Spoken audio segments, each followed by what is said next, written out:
Oi pessoal, tudo bem? Hoje a gente está aqui para mais um Resenha Empíricos e hoje comigo está o Renato Bacanovas, que já participou de um resenha aqui com a gente, fazendo a resenha do livro Utopia, é isso? Foi Utopia para Realistas. E junto com o Rodolfo, e hoje ele está de volta para a gente falar sobre o efeito halo. Eu vou começar com uma citação e aí você também, concluindo, você me fala o que é esse efeito halo, tá bom?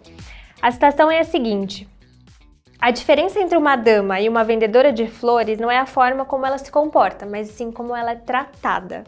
Por que dessa citação?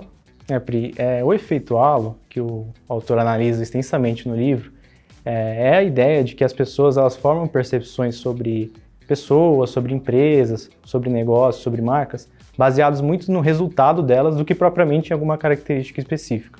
Então, o efeito halo, por exemplo, é observado quando você vê uma pessoa que você considera muito atraente fisicamente, você tem a tendência também de achar que essa pessoa tem outras qualidades. Então, é uma pessoa muito criativa, muito inteligente. Então, a partir de um contexto geral positivo, ou seja, a sua avaliação sobre a beleza da pessoa, você acaba inferindo, né, acaba dando outras opiniões que não necessariamente são verdades. Algumas pessoas só são bonitas, né, não têm outras qualidades excepcionais. E o autor ele vai analisar essa ideia do efeito halo nas relações empresariais e na gestão de negócios. Então ele vai ver como esse efeito acaba interferindo na opinião de analistas, na opinião de revistas especializadas do meio, enfim.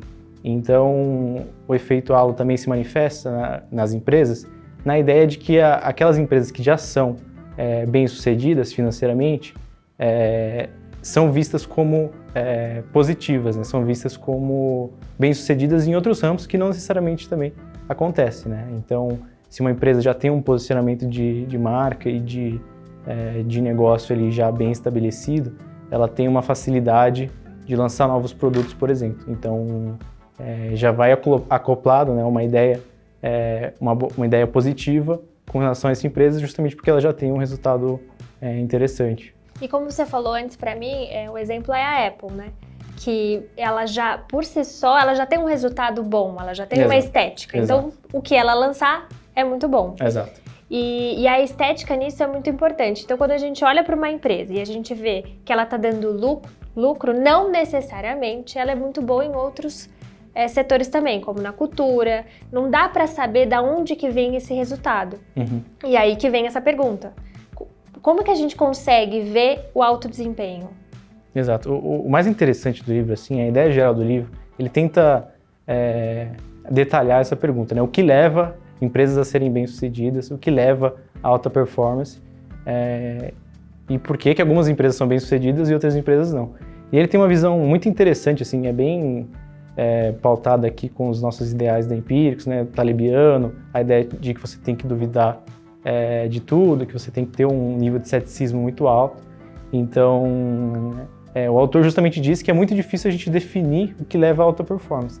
E a gente, tendo em vista essa ideia, tendo em vista que essa dificuldade, a gente tem que analisar as empresas tentando fugir um pouco desses efeitos, desses vieses cognitivos que a gente tem. Então, além do efeito halo, né, o próprio subtítulo do livro diz, e outros 8 delírios empresariais. Então, ele vai falar sobre outras ilusões que acabam interferindo no julgamento de analistas, de investidores de forma geral. E fora ele comentar o que é esse efeito, ele dá alguns exemplos também, tanto do Walmart, da ABB, Lego e da Cisco, né? Exato. Você pode trazer esse exemplo pra gente? O livro é repleto de exemplos, então a cada capítulo ele detalha melhor ali a situação das empresas no contexto das análises, da performance empresarial mesmo, né? E um desses exemplos é da Cisco Systems, que é uma empresa de tecnologia que no contexto ali da bolha da internet, no início dos anos 2000, era uma empresa que estava sendo muito bem apreciada pelo mercado. Então as ações estavam subindo, então ela era o CEO da empresa na época, o John Chambers. Ele era visto como um cara muito visionário, a cultura da empresa era vista como muito interessante e colaborativa. A empresa também tinha uma estratégia de incorporações de empresas menores, que também era vista como positiva para a empresa.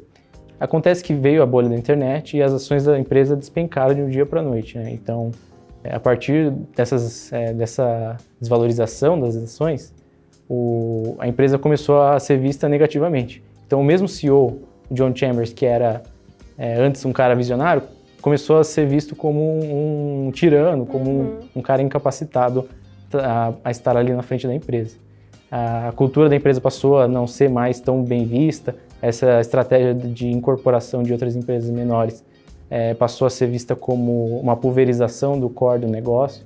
Então, a gente vê que os mesmos argumentos que eram utilizados para vangloriar a empresa passaram a ser utilizados para avaliar negativamente. E é curioso isso, porque ele cita as mesmas revistas que fizeram as avaliações positivas, depois de uns anos acabaram fazendo as avaliações negativas, usando os mesmos argumentos, né? Então é muito interessante isso, mostra como a nossa mente realmente prega peças na hora de fazer essa análise. Sim, e o que eu reparei também, e foi impossível não fazer esse comparativo, é que assim, quando a empresa está indo bem, os jornalistas vão lá e pegam aquele número para poder fazer a notícia e falar que o resultado daqueles lucros também é por conta de uma boa estrutura na empresa, por uma boa gente de gestão, e na verdade não, porque eles usam os mesmos argumentos para falar mal depois.